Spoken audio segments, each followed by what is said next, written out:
First, I was waiting for it.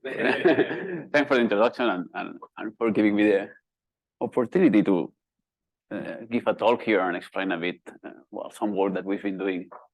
I was going to say recently, but it's not really recently because we've been in that project for at least 3-4 years.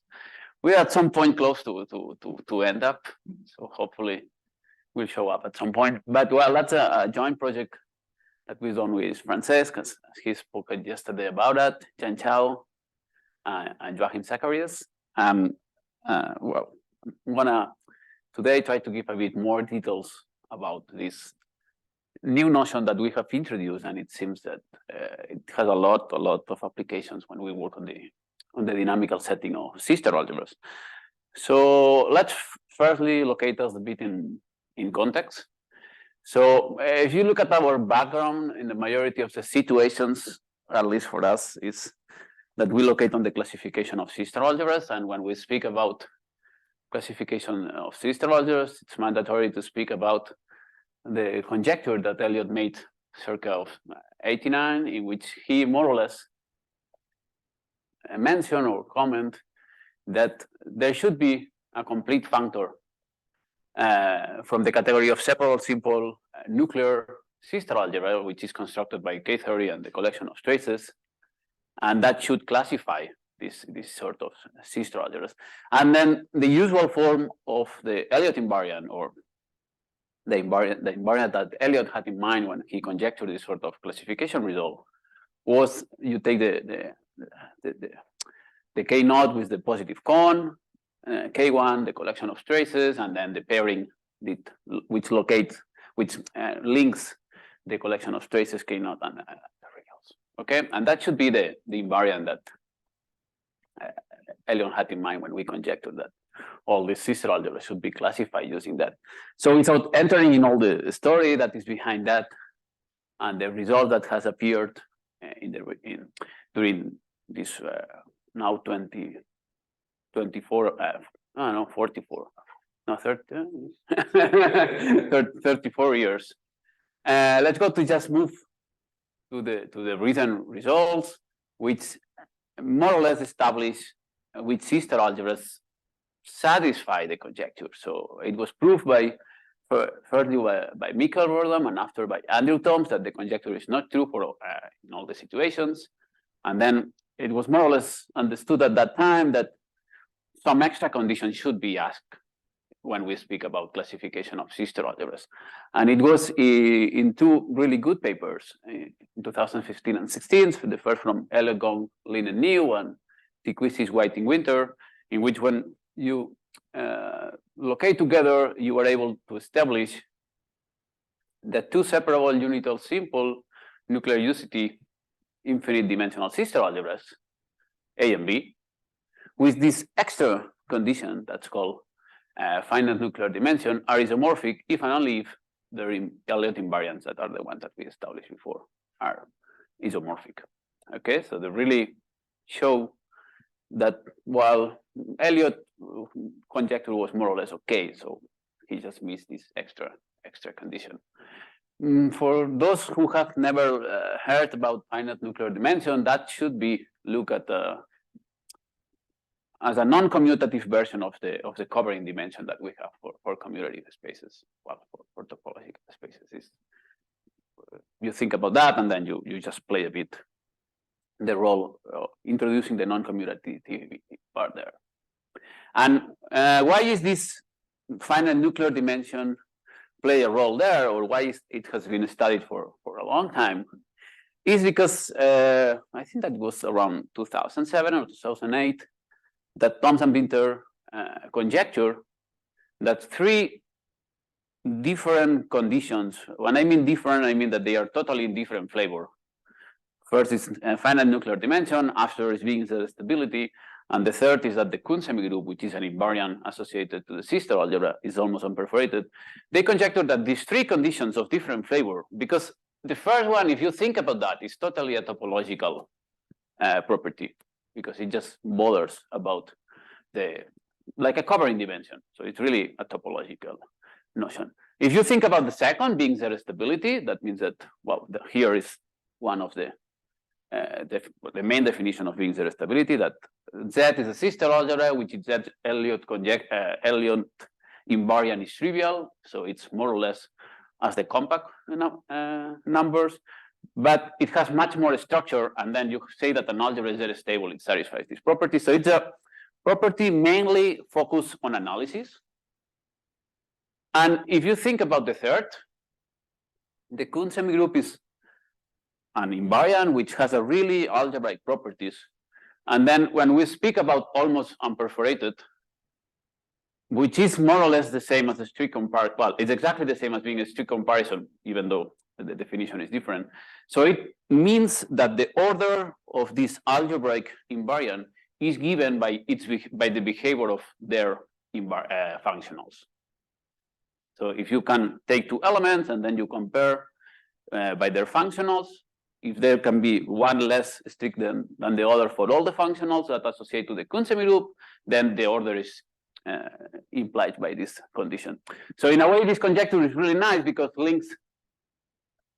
Well, that's something that appears really good when you write an application, right? It links three different worlds. So you have topology, analysis, and algebra in the same conjecture. And that is, well, at least from my point of view, why is that rather nice? Because it links a lot of things, and it's usually complicated to see that these three worlds are related. So without entering in all the results, I may say that 1 and 2 are more or less are already proof that they are equivalent, that they imply that the Kuhn semigroup is almost unperforated is also true. And then the missing part is how to move from the Kuhn semigroup, like the almost unperforation of the Kuhn semigroup, how to move back to the analytical or and the topological properties. Okay, so I'm not gonna explain anything more about this story because I don't know. I believe that the majority of you already knew that. So let's go to focus a bit on the notion of zero stability, which is the one that is in the middle, and we will relate with a bit with the Kuhn semigroup notion. So one of the main things when you think about zero stability is try to understand what's the meaning of being zero stable. That's rather really weird because it means that you have an algebra that you tensor there, and in particular your algebra is not changing, right? Then one of the nice approaches, or the ones that I'm interested that you keep in mind when we speak about zero stability, is the notion that was introduced by Hirschberg and Orovich, and mainly said that if you have a sister algebra A which satisfies the last condition, there's a strict comparison or almost imperforation, then you can confirm that this algebra is zero stable if for any positive element, an epsilon, and a natural number, then there exists a CPC order zero map, which maps the n by n matrices inside your algebra, and then exists a projection P, which are really small rank compared to the size of the matrices, such that the remainder, which is here, remainder means this one is the one in A. So it means that the one of A minus the image of the one of the matrices comes below this element that you pick from the beginning, plus the image of these projections, which is really small because in trace it's really small. And further, that the image of the matrix commutes with a finite set that you choose inside this algebra A. So, and that's a notion that we will be. I'm doubting about which chalk I should take. I will go for the blue just in order to avoid maybe these noises. So the idea that I want that you keep in mind, and that's something that will be appearing a lot along the talk, is that if you have an algebra A, right? What this result says, in a way, is that you can locate a matrix here by a CPC or the zero map phi m, and these two conditions, what exactly says is that if you say 1 of A minus the image of the identity of the matrix, this distance, so these two elements are really, really close. And then in order to bound how close these are, what we say is, well, this is, if you have chosen any element from the beginning, that's A, and then you add the image of a projection, but this projection is not any projection that you can imagine in the matrix, because that should be really, really big.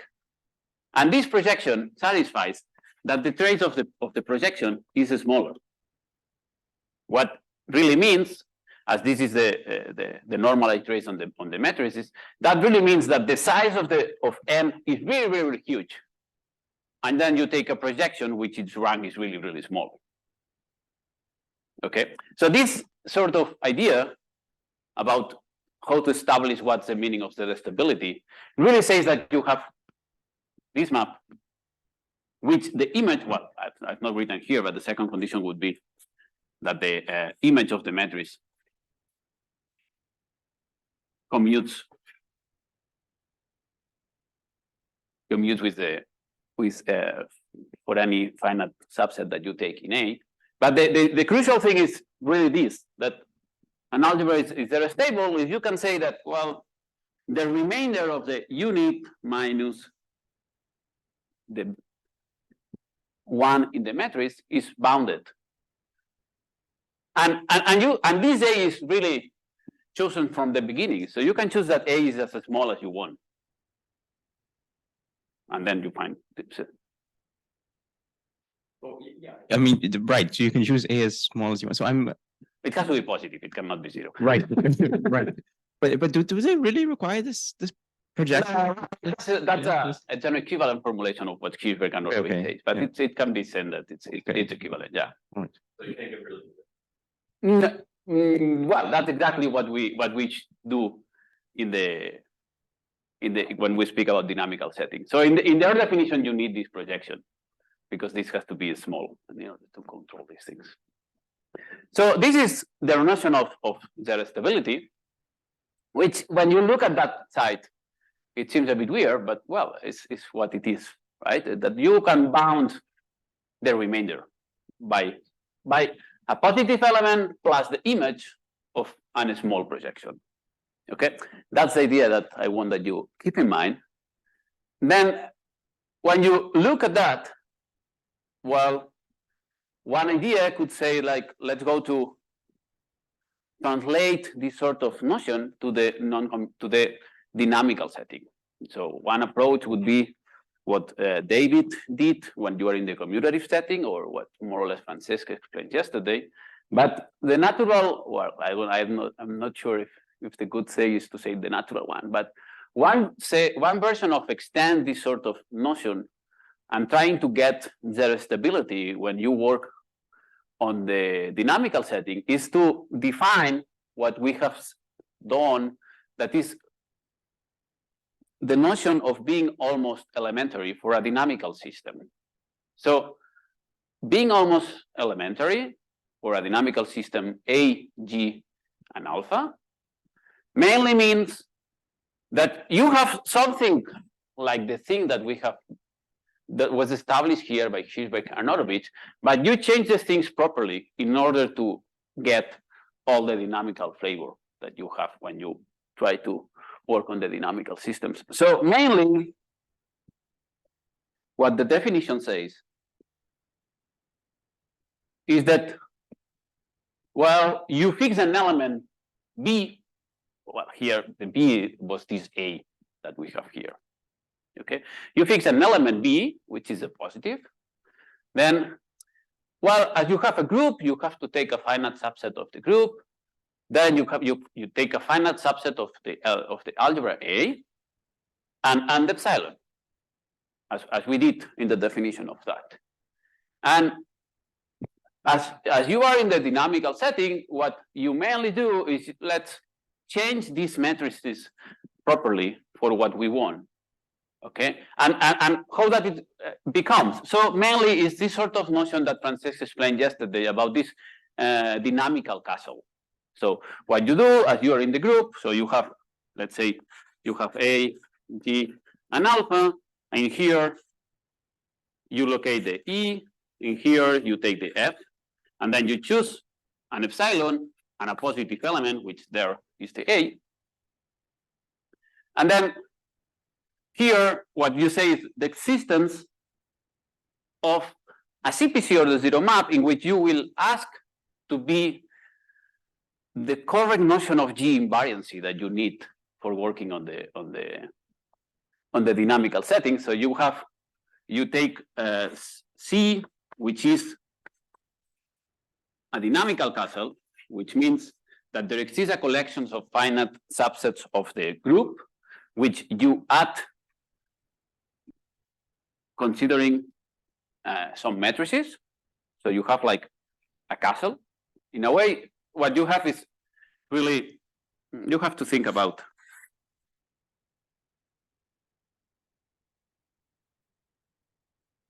a lot of towers, in which each tower, you have as many levels as Si, which are the finite subset of the group. And in each block, you have like a copy of the matrices. So this is, but and you are always in the discrete group. So when you take continuous function of Si, it's really this continuous functions over discrete collection, a finite collections of discrete points. So this is really that in each block you have a copy of the matrices. Okay, and then you take this non-commutative castle and you send it back for some specific properties that we need on invariancy and all of and the norm and everything. We need to go to the sequence algebra, but that's more a formality than the idea that I want to transmit. So you go there to A infinity, and then to this map lambda, that is the one that is displayed there. What we do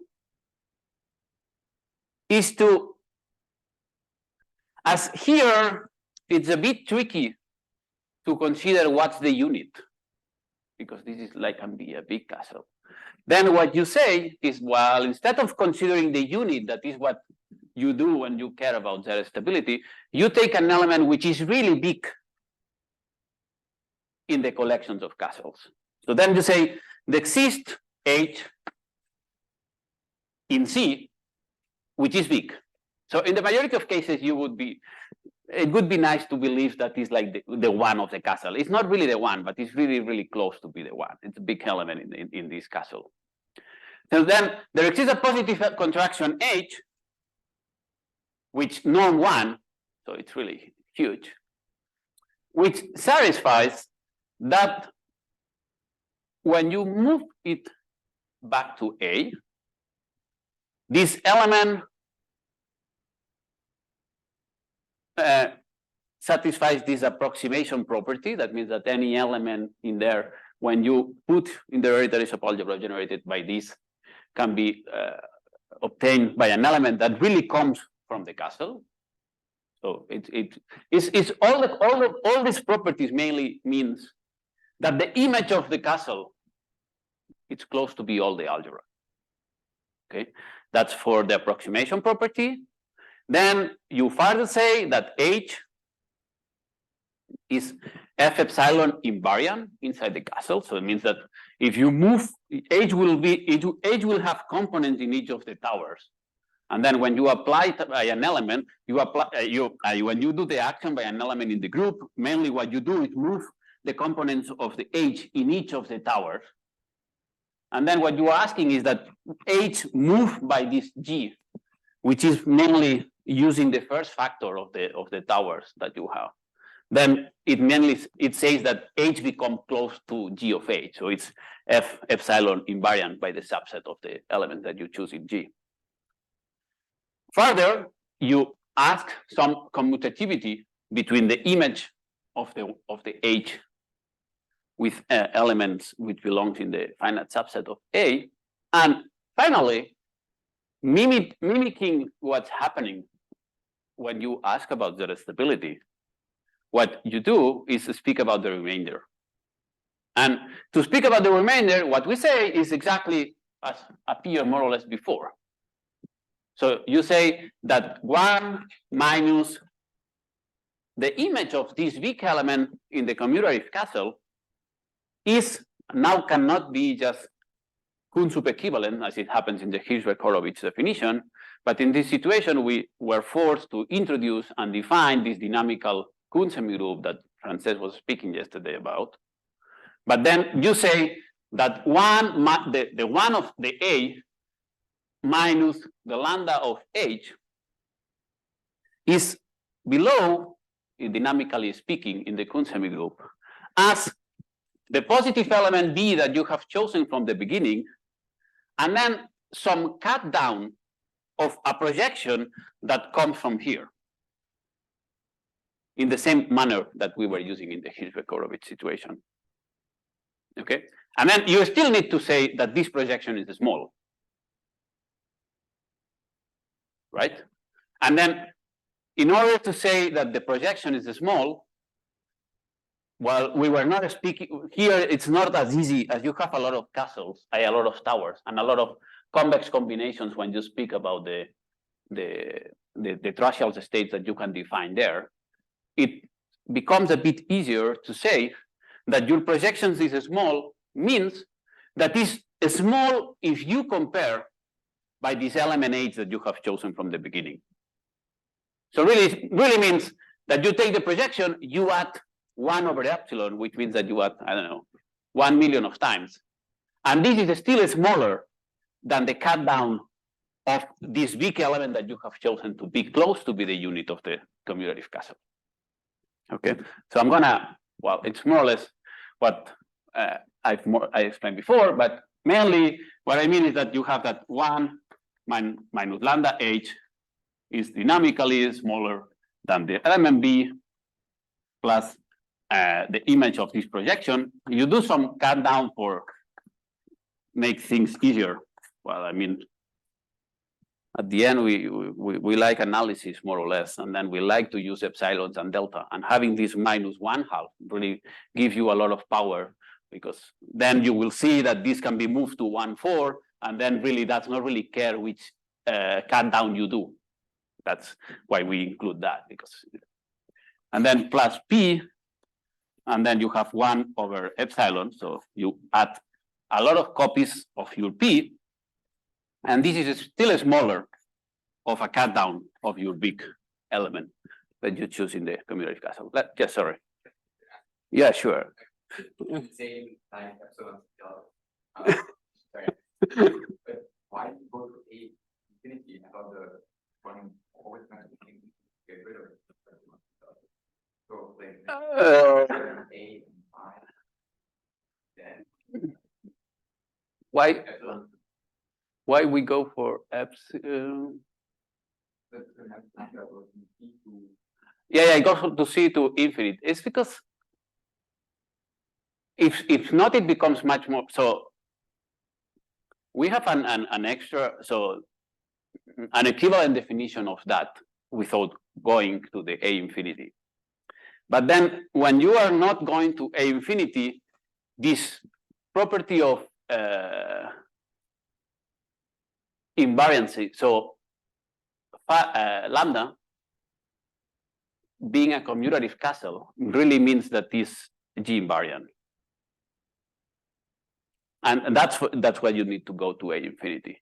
Because if not, if you want to go to A, then you are forced to say, let's fix another subset or is close to BG invariant.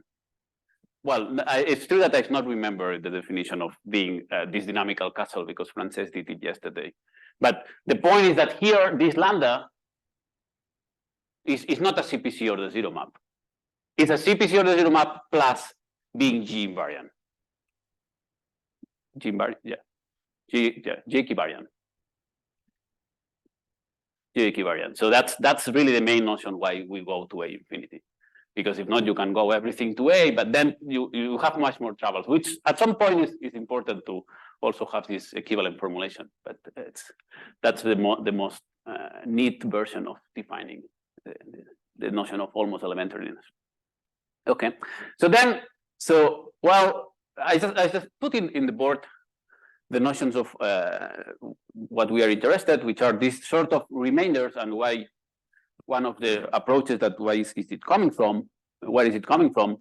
So if you look at that, the main notion may be, or the main idea is to try to see how this remainder condition plays a role in the definition. So as some of you comment here, the role that the projection P is playing may not be really important, or how you choose the element A is or not important. And this is, of course, it's a natural comment when you see this definition. You say, well, the approximation invariancy and commutativity and even the non-degeneracy of the H are more or less standard to us. But about the remainder, you have some doubts about what's the play of B, what's the role of P, how do we ask these projections to be small? And this is something that really makes us causes us a lot of troubles. And in fact, that is just a slide in order to introduce or to mention to you that we have taken into account that here axiomatically it can be said that there is a B, a projection P, and a cut down that is what we call delta. So you could say that the remainder depends on the cut down that you do, the element that you take, and the projection that you have to choose in this one. And in particular, the main notions in which we are interested is what we call almost elementary. That is the notion that I just introduced before, in which you have the B and you have the projection P and you have the cut down being 1/2. Okay. Then the other extreme, it could be when you don't have a projection. And then that's what we call the absolute. Because in a way, you have this remainder condition, and if you say, well, let's take projection T to be 0. So it means that you delete this part and you delete this part. And then mainly what you're saying is I'm bounding absolutely my remainder by an element which is chosen from the beginning. Okay, that's why we said the absolute version of almost elementariness corresponds to say the remainder that there is no cut down, because delta does not really play a role. And then you have that P does not exist, and then you just care about the B and how the epsilon is chosen in order to satisfy these approximation properties and invariancy and all of that. And the other extreme is what happens if B is 0. So if B is 0, that does not really play a role, then what you are saying is that your remainder is bounded by the value of a projection that it belongs to the castle. So in a way, your remainder is bounded relatively by an element that gives you already the definition. That's why we call that the relative version of almost elementariness, because that really says that B does not exist, and then you have that the remainder is just bounded by a projection, by the image of a projection, knowing that this projection is really small compared to the big element that you have taken in the commutative castle. Okay, so in a way, well, it's a nice way of saying that it's relative to the castle that you have built, right? And this is really, if you think about that, and you have heard what Frances said yesterday, when you speak about when you think about the relative version and you consider this sort of different towers which belongs to the same castle, what you are saying is that, well, you have H, which is like the unit of the towers, and then you take a small piece in each tower, and this will bound your remainder. And this is related to the David Kerr notion, in which when he works on the commutative setting, what he does is taking these Follner subsets Si, and then you say, well, inside these Follner subsets, there are really small ones, which he called Si prime, and then say that the remainder is bounded by the image of this Si prime. So it's really matching that. He at the end is saying, well, the remainder can be bounded relatively by the choice of the castle that you play in the role. So here in the community, in the non-commutative setting, we really have easily these three frameworks, right? The ones that I introduced, in which you have a positive element in the projection, the ones in which you just have the positive element, and the ones in which you just play with the projection, that is the relative. Okay, so I'm gonna put here. Let's say that you in order to introduce more notation, we usually say the hybrid version. That is the one that you have a positive element and the projection. Then you do the relative and you do the absolute, which are the three natural versions that comes to you. So, okay, still. Okay.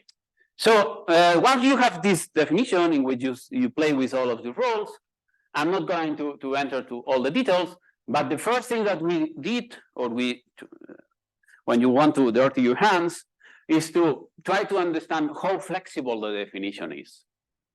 Okay, and then a variation of the definition that I explained before, that is just having this map that goes from the dynamical castle, non-commutative castle, to A infinity, would be to what happens if you have a formal approximation of your algebra. So namely, what happens if, and that's more or less the diagram that you have down on the slide. So is what's happened if you go to here, and then you go to the castle C, you get back here, right? And in order to accomplish the remainder, which is the main notion that we are playing with, what you do is that there exists another map here, theta, which plays the role of the remainder. So an equivalent, and that appears in the next slide, an equivalent formulation of being almost elementary for a dynamical system is that not just that you have this sort of map that says that commutative castles are big in your algebra, you can also say that your algebra is approximate. So that's the diagonal embedding that you have in the sequence algebra. So this embedding that you have in A infinity can be approximated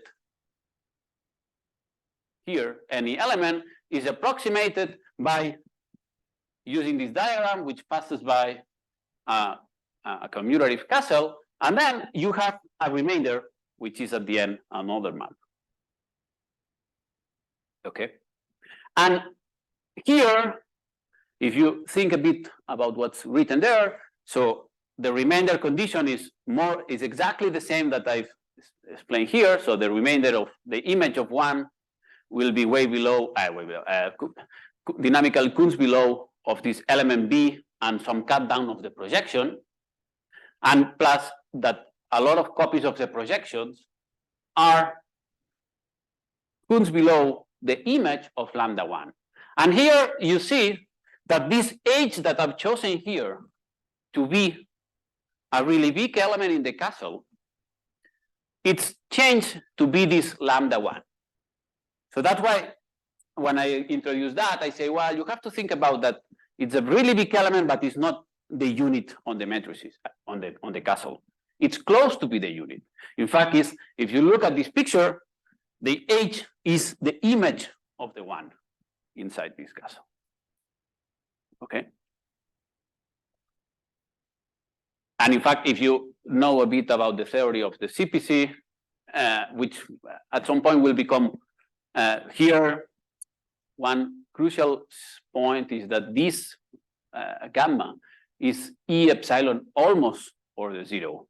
So then in some situations, we need to consider that C goes to the sequence algebra in order to ensure that this gamma becomes CPC order 0 map. And then when you think about that, the CPC order 0 map, when you look at the theory of the CPC order 0 map, you know that this CPC order 0 map can be described by the image of the one multiplied by an stereomorphism, which commutes with the image of the one. Okay, and that plays a role when you work on this sort of notion.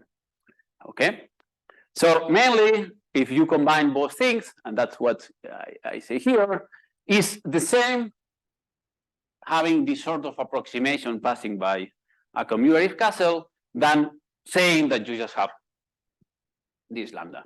And the way of proving that these two things are equivalent, well, you look at the image of the stuff, and then you have to be back using Arberson extensions and all of these things, but it shows up that it's the same as having just one map, that having this sort of approximation passing by the commutative castle. Great. But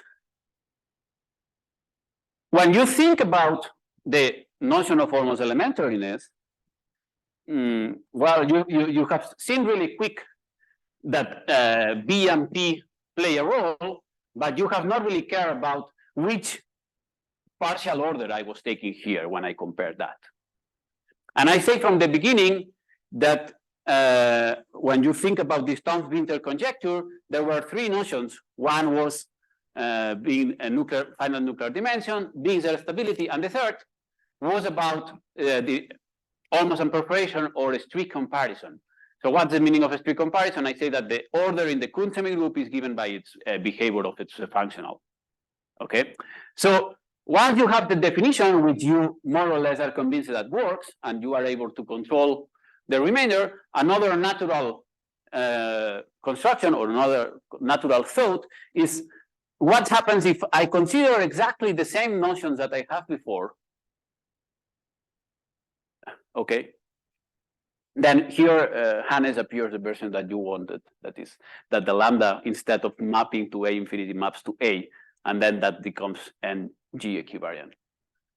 And here what we do in order to consider a new version of almost elementariness is consider that the remainder, instead of being compared by Kuhn subequivalence, is compared by its behavior on the functionals.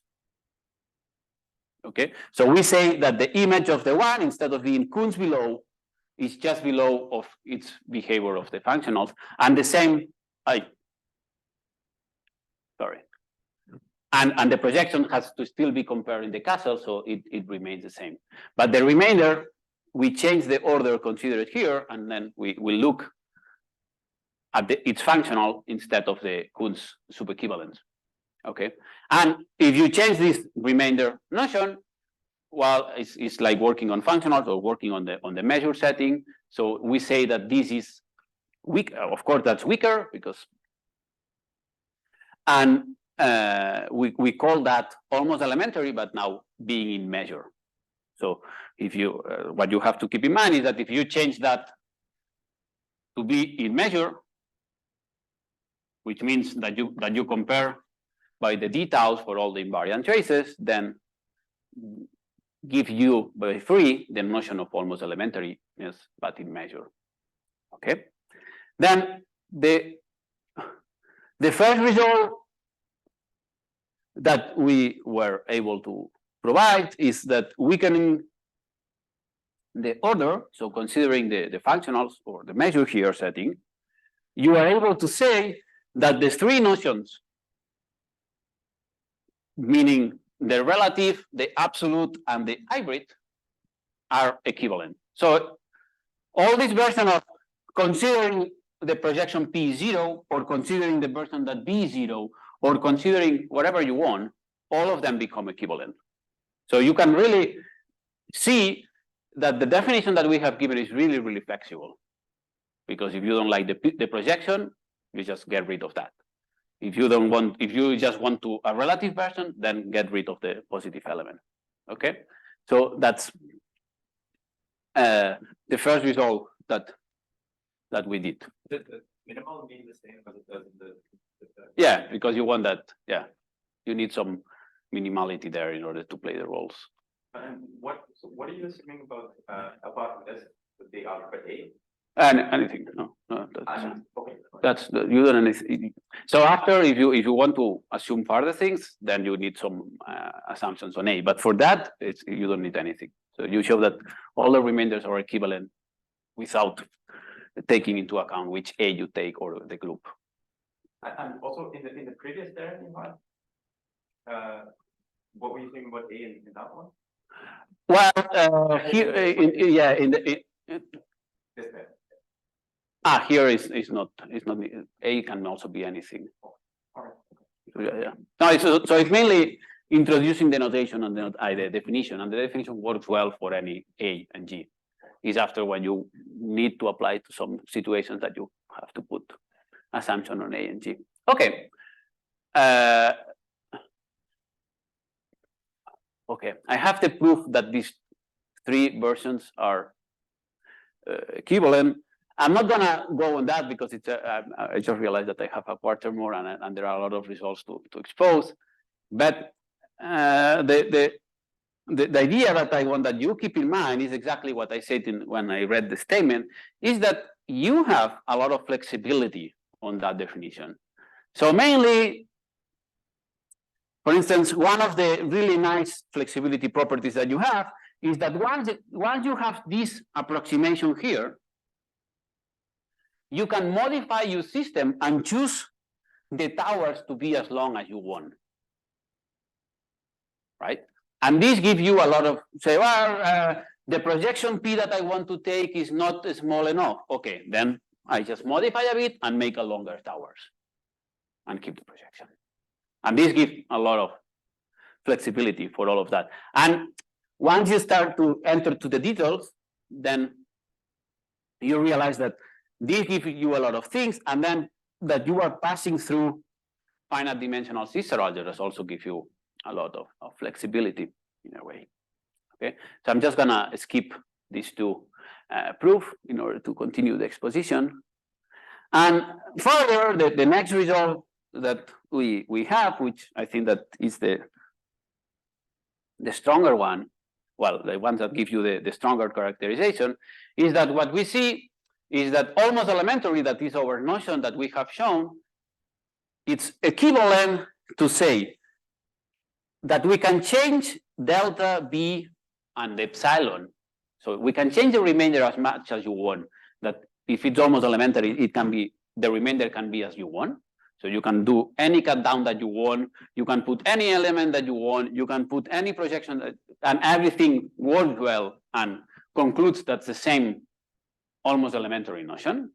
And secondly, what we see is that changing this partial order that we consider here in the remainder give you the role that you really want. I mean, that almost elementariness is equivalent to say that if we change the remainder considering what's happening on the measure, then in order to get back almost elementaries, you need to assume dynamical street comparison, which is the same as a street comparison, but just in the dynamical setting with all the invariant traces.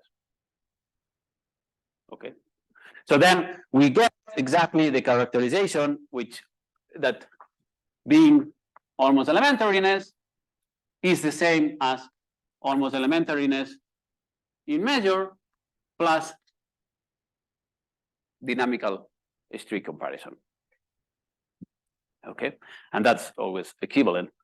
So if you think about that in the commutative setting, that should play the role of this small boundary property that was defined by Gabo and Kerr. And then you also have this dynamical street comparison, which plays the role of passing to the dynamical Kuhn semigroup using its behavior on the functionals. Okay, and again, the good thing is that this remainder notion is really flexible. So depending which examples you want to accomplish, you move the remainder in one direction or in another. Then moving back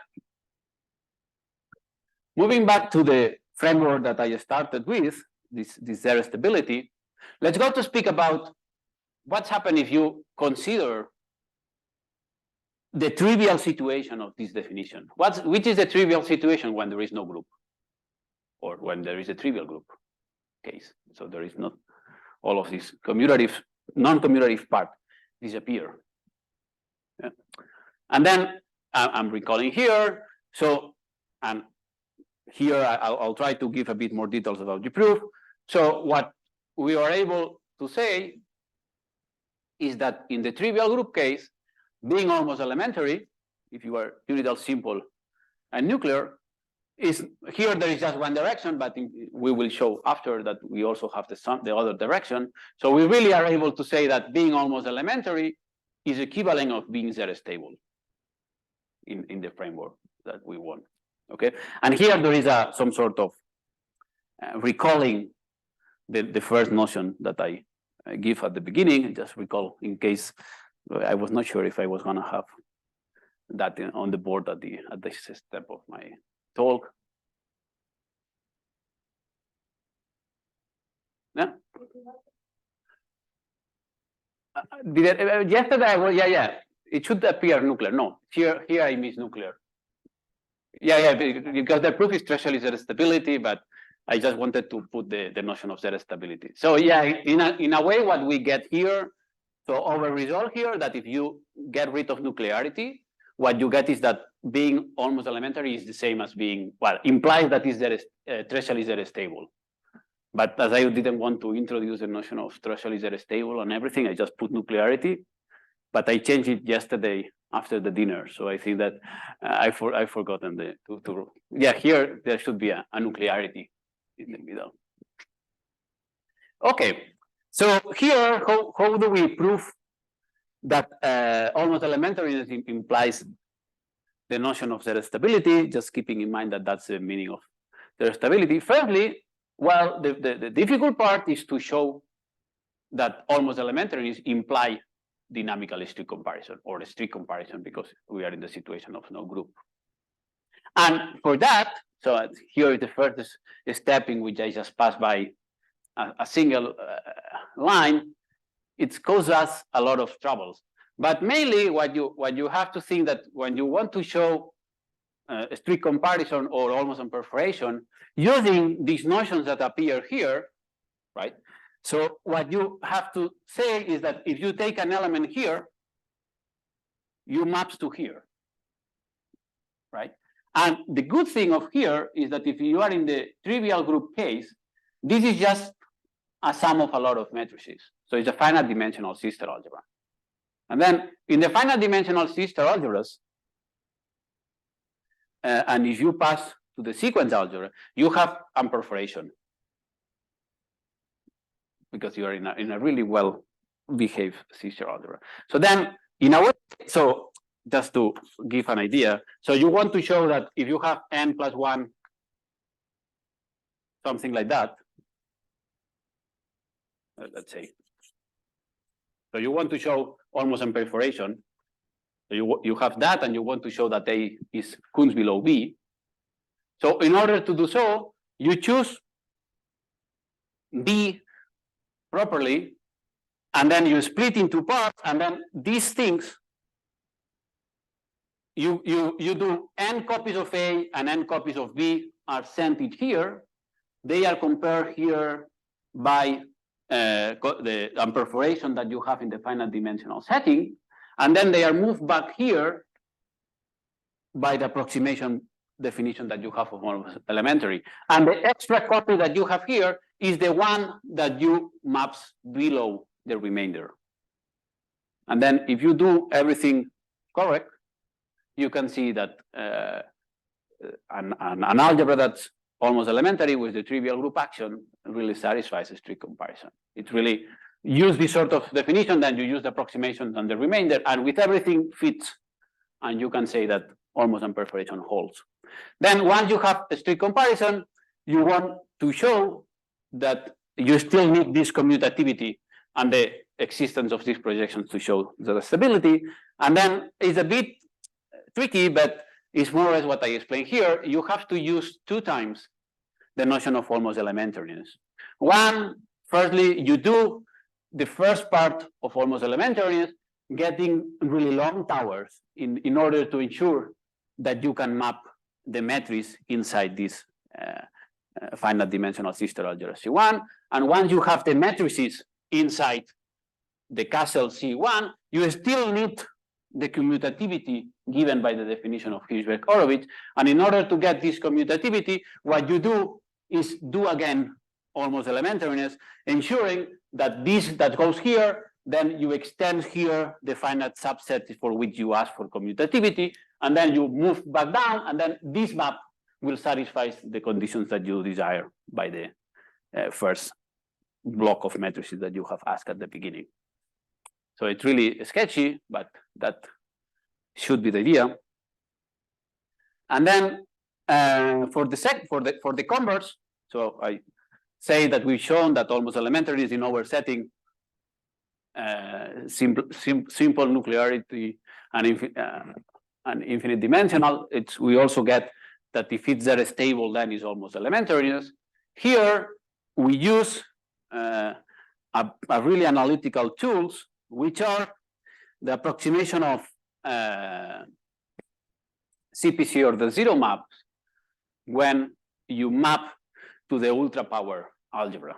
So if you have looked at the paper that we wrote some years ago about Brown, Sato, Tikwisis, White, and Winter, there we really did this sort of trick of saying that if you have an algebra that is very stable, then the first factor embedding is unitary approximate unitary equivalent to the isomorphism given by the isomorphism of the algebra. And then you can really try to split this first factor embedding in 2 copies. So what you do is you say, well, A tensor, the image of 1 can be split in one part. You choose a positive element K with a full spectrum, and that can be as small as you want when you consider the remainder. And then you just approximate the first factor embedding by something that passes by finite dimensional sister algebras plus something.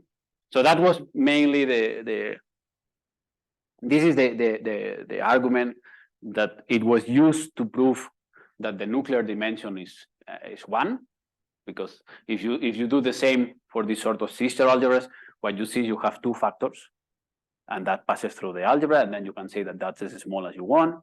And here we really do exactly the same. So you are able to split in 2 parts the first factor embedding of your Z-stable sister algebra, and then you know that this part goes through finite dimensional sister algebras, which are commutative castle when you are in the trivial group case. And the second part is A tensor, the image of Z minus K, is instead of now considering a new copy, what we do is like, well, let's go to say that this gives you the remainder. Because as you have a lot of freedom when you choose the K, you can say that this second part is like the remainder. So at the end, you really have the approximation property that you wanted, that is that the image of an element is something that passes by finite dimensional sister algebras plus a remainder that you can control. Okay, and this is unitary equivalent to an isomorphism, so it gives you the notion of almost elementariness. Great. Now that we know that in the trivial group case, being almost elementary is equivalent of being zero stable, we use that in the setting of the cross products. So if you have any minimal dynamical system satisfying that is almost elementary, then this almost elementary system that you have for the dynamical system can be modified in order to accomplish an approximation of the cross product with the trivial group action.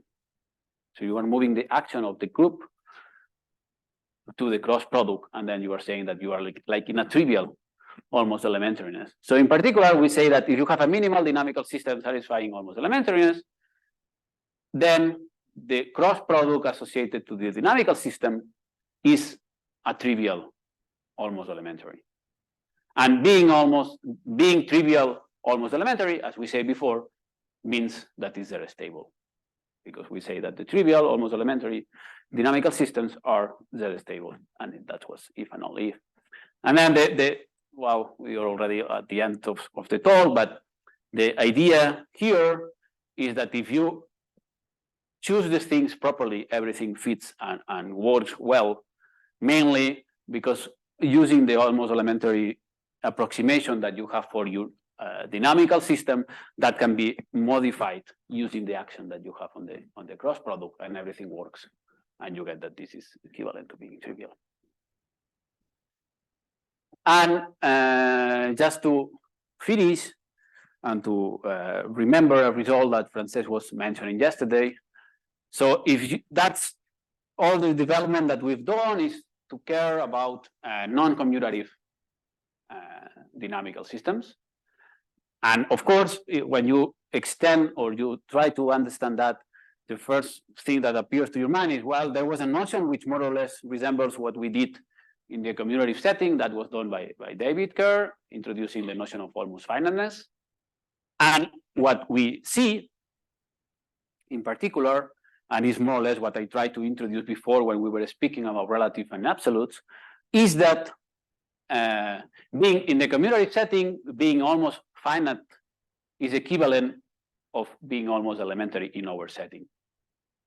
So our definition is really an extension of the commutative setting that was exploited by David and Gabo. And well, here is the definition of being almost finite, which, as I said, you just use open sets in order to build the commutative castles, and then that is used through some dynamical subequivalence in the commutative setting. And in here, as you see in the definition, what you say is that the X minus the union of all the towers, or all the space minus all the castle, is dynamically below of some part of the castle.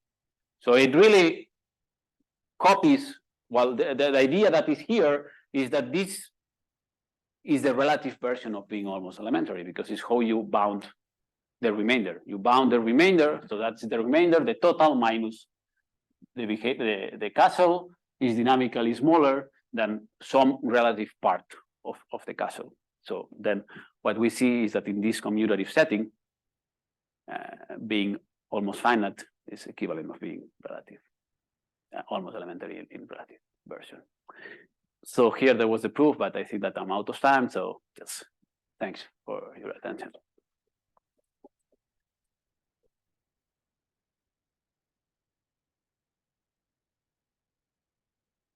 Question in the audience or online?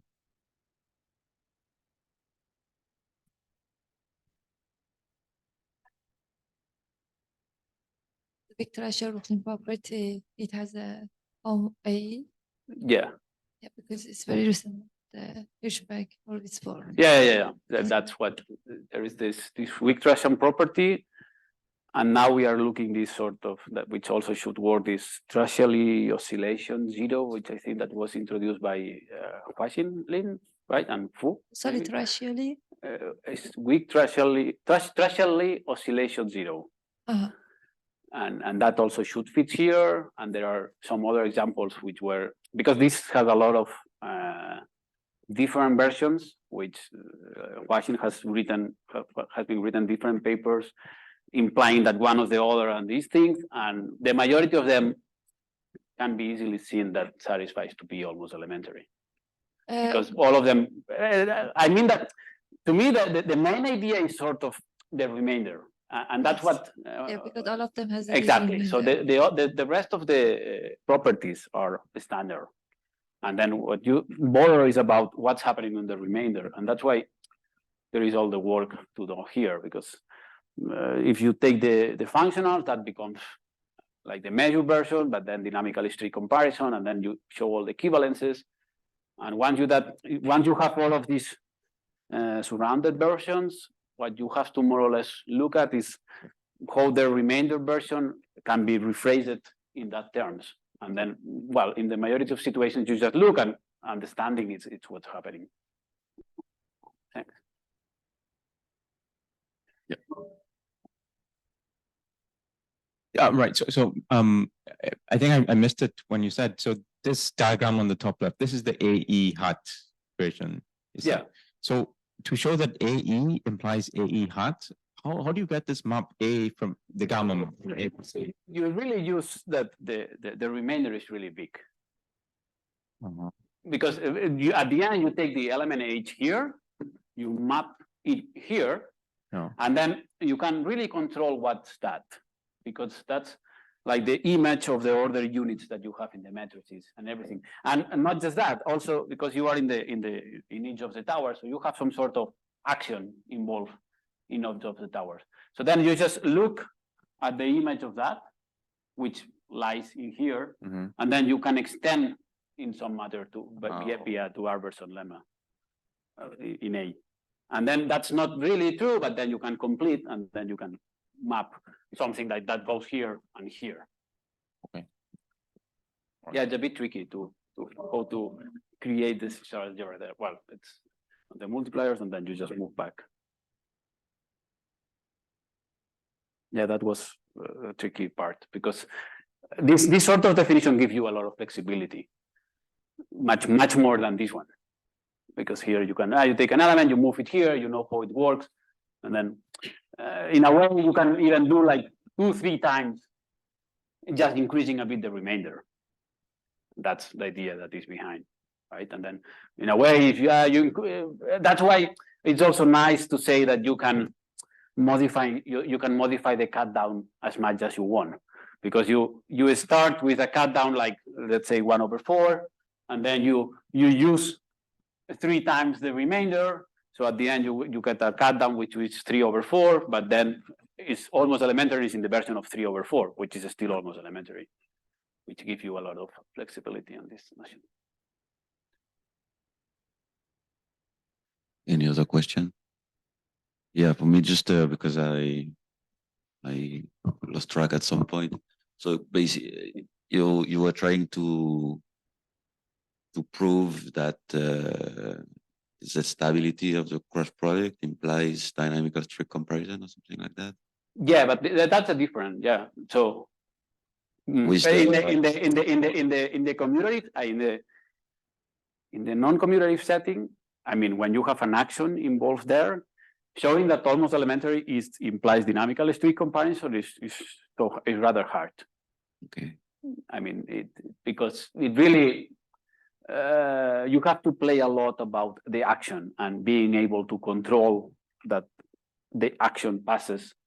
Well, that all the action happens in a finite subset, and then you have to go. But that's the point of all these things, is to get like this Tom Winter version or in dynamical it's an equivalent version of the Tom Winter, but in the dynamical setting, in a way.